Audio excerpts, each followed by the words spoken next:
This point में आप सबका बहुत बहुत स्वागत है। आपको बताते हुए मुझे बहुत खुशी हो रही है कि मैं एक नई श्रृंखला NCERT ज्योग्राफी शुरू करने वाला हूं, जिसमें क्लास 6 to 10th 6 से लेकर 10 तक की ज्योग्राफी को मैं कवर करूंगा। और ये बहुत इम्पॉर्टेंट भी है। बिगिनर्स हों जो आगे कंपटीशन की तैयारी करना चाहते हों, उनके लिए तो अत्यंत आवश्यक है। और जो तैयारी कर रहे हैं वो भी एक बार ज़रूर देखें, क्योंकि NCERT के साथ साथ मैं और भी एडवांस लेवल पर भी इसे डिस्कस करूंगा और एक एक चैप्टर को उठाऊंगा। कंबाइन नहीं करूंगा कि क्लास 6 की NCERT बस केवल इतनी चीज़ें पढ़नी है। एक एक चैप्टर को क्लियर करूंगा। जैसे क्लास 6 की NCERT जब शुरू होगी तो उसमें पहला चैप्टर होगा the earth in the solar system, सौरमंडल में पृथ्वी। फिर उसके बाद में जो उसका अगला चैप्टर होगा globe, latitude and longitudes, globe, अक्षांश और देशांतर। तो इसको एक एक पॉइंट्स को क्लियर करूँगा और बिल्कुल आसान तरीके से हम लोग इसको समझेंगे। क्योंकि किसी भी कंपटीशन की तैयारी करने के लिए जब हम लोग कहीं जाते हैं या जब भी इसकी शुरुआत करते हैं तो हमें बताया जाता है कि आप NCERT पढ़ कर आओ। तो NCERT हम पढ़ेंगे, इसका नोट्स बनाएंगे और बिल्कुल बेसिक के साथ एडवांस लेवल पर भी इसको सीखेंगे। तो ये बहुत ही जल्द मैं करने वाला हूँ और मंडे से, आने वाले मंडे से आपको क्लासेस मिलनी शुरू हो जाएंगी और रेगुलर क्लासेस मिलेंगी। तो आप लोग पूरे मन से पढ़ते रहिए।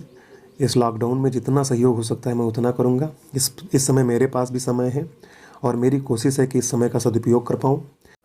आपका ज्योग्राफी में इंटरेस्ट जग जाएगा और एक बार जब इंटरेस्ट हो जाता है हमें किसी सब्जेक्ट को पढ़ने में तो हम उसको बहुत अच्छे से एंजॉय करते हैं।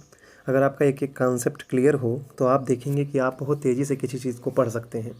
और अगर आपका कॉन्सेप्ट क्लियर ना हो तो आपको बहुत समय लग जाता है। जैसे मान लीजिए आप बुक उठाते हैं और आप उसका पहला पेज पढ़ना शुरू करते हैं, तो अगर आपका पहले से आपने उसका कॉन्सेप्ट आपको क्लियर है तो वो पेज क्या, वो चैप्टर ही बहुत तेज़ी से फिनिश हो जाएगा।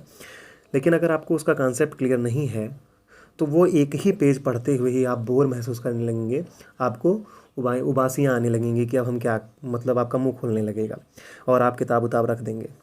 तो इसीलिए किसी भी सब्जेक्ट को जानने के लिए कॉन्सेप्ट जानना बहुत ज़रूरी है। और मेरी कोशिश ये होगी कि मैं आपको पूर्ण रूप से एक एक चीज़ क्लियर कर सकूं। और मैं, जैसा कि मैंने बताया कि मंडे से मैं आपकी सेवा में हाजिर हो जाऊंगा और एक एक चैप्टर सबका, जैसे क्लास 6 का एक चैप्टर मिलेगा पहले आपको the earth in the solar system, उसके बाद में क्लास 7th का, उसके बाद में आवर इन्वायरमेंट। क्लास 7th का जो पहला फर्स्ट चैप्टर है वो क्या है, आवर इन्वायरमेंट। फिर उसके बाद में जैसे 8th का है रिसोर्स एंड डेवलपमेंट, 9th का है इंडिया साइज एंड लोकेशन, पहला चैप्टर ज्योग्राफी का।